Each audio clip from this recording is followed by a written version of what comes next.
That was also bleakly hilarious. A god had damned him. A mad god. A vast being gibbering and crowing with hatred as an eyelash sliver of its attention settled upon him. Even that tiny fraction was too much for anything mortal. He heard his own howling, a broken, throat-scraping scream echoing as he burst from the back of the ambulance.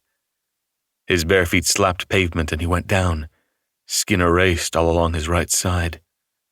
How fast were they going? It didn't matter. Headlights glared, horns blared, and he scrabbled upright, scuttling on all fours like the hunted beast he was. He'd escaped the physical, cursed iron chains, but the mad god's voice in his head was something else entirely. He plunged into blessed darkness, full of cold damp and rancid smells, an alley, a natural refuge. The blind imperative to flee, to run until his heart burst, to save the oblivious everyday civilians by getting away rose again, and he moved with all the speed and strength the burning cicatrix on the inside of his left forearm could grant. He was even doing a good job of it, up until the moment his legs gave out. He went down hard on another flat, empty plane of pavement, rain stitching his back and legs with tiny silver kisses. The noise inside his head wouldn't quit, bouncing off the walls of a throbbing too-big skull, and he curled into as small a ball as he could, whimpering. How he hated the sound, the broken sobs, the pleading.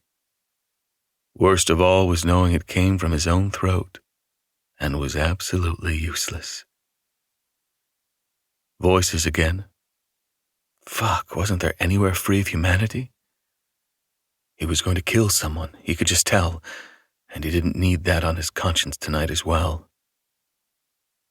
Jesus, a man said. What are you doing? Will, don't. He's hurt. Low and husky, the two words struck him like a slap and he sagged, locked muscles loosening. Oh my God. It was a woman's voice, and maybe that was why the shudders ceased. The sudden calm was treacherous, and he fought it, despite the way his entire body unstrung itself, relaxing. I'm dying. Fuck. It's a person, she said. Go inside. Get the first aid kit. That's gonna take more than... Christ, Will, don't go near him. He's probably high. He's bleeding, Jay. If you're not gonna help, just dial 911 and get someone out here who will.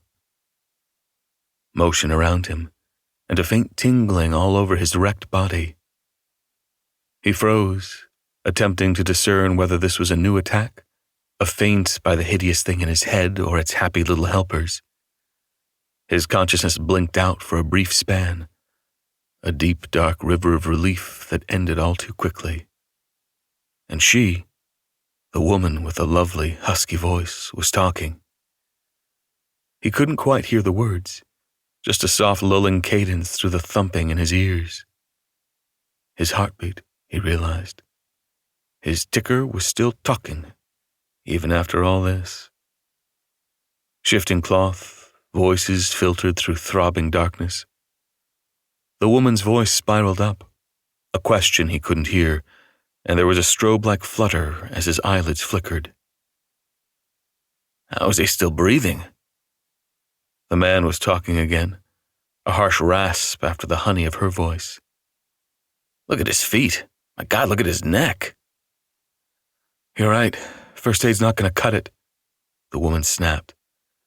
And there was an urgency in her tone that pulled on every muscle and nerve in him. We need a bag of saline and some epinephrine. Get the red box from the cabinet, will you? That strange sensation invaded his broken, blood-leaking flesh again, and he froze once more. Sometimes they stopped torturing him for an hour or two, hoping a cessation of agony would break him the way sheer pain couldn't. It's all right, she continued, and now the woman was talking to him. Or he hoped she was. The words were soothing, different from her brisk, crisp commands. It's all right, calm down. We're trying to help you.